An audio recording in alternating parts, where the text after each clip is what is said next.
دین کے بارے میں ایک واقعہ بہت اچھا ہے کہ زمین میں جاتی جاتی مسجد تلاش کرتی، کیوں یہ ایسا لوگ اس کو نظر نہیں آئے کہ اس کو اپنی مسجد میں امام کرے۔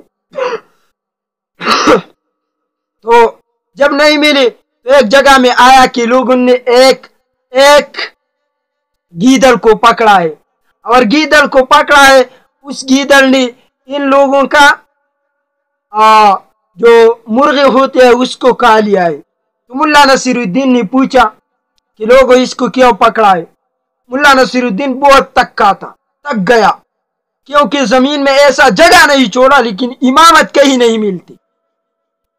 تو لوگوں نے کہا اس نے ہمارے مرغی کھا لیا ہے۔ تو ملا نصیر الدین نے کہا کہ آپ لوگوں کا کیا مشورہ ہے؟ انہوں نے کہا کہ آپ مولوی ہے، آپ ان پر سزا مقرر کریں۔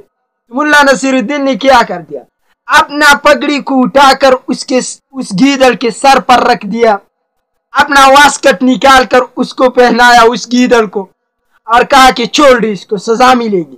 جب لوگوں سے چھوڑ دیا اس گیدڑ کو تو گیا، تو لوگوں نے کہا ہم تو اس کو سزا دیتے تھے کہ ہمارے مرغے نہیں کھالے، اور آپ نے اس کو چھوڑا۔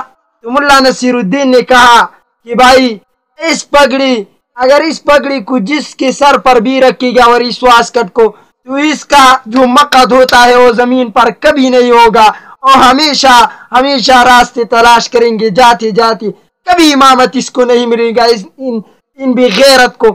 جیسا میں تک گیا ایسا یہ بھی تک جائیں گے، اور اپنا چوری بت چھوڑیں گے، جیسا میں نے مولوی کا منصب چھوڑ دیا۔ ایسا مولوی تھا غضب کا۔